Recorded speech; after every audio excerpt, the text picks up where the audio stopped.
zaidi ya sasa hivi. Kuna mtu anaweza akaona pengine ushindani wao ni timu ya kawaida kwa sababu tumeizidi kwenye upande wa ranking za FIFA. Nyinyi mmecheza nao dakika 90. Ni timu aina gani inapokuwa kiwanjani?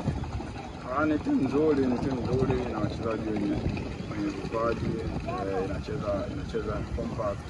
Kwa hiyo imani ilikuwa kwa sisi ilikuwa makini kidogo ilikosekana katika kipindi cha pili, ndio maana tukaweza kusubao na wakawa mbele yetu kufanya system kuishi zaidi kusawazisha mambo ya kuchekesha. Kwa imani kwamba kwetu sisi tuchukulia kama changamoto na tumejifunza makosa ambayo yametokea ili kuweza kupunguza, kwa sababu tunaenda kwenye mashindano makubwa. Na maana tunahitaji kupunguza makosa mengi na tunahitaji kufanya vizuri zaidi ili kuweza kufanya vizuri. Neno kwa Tanzania bado hawajakatia tamaa na wanaiamini sana Stars chini yao.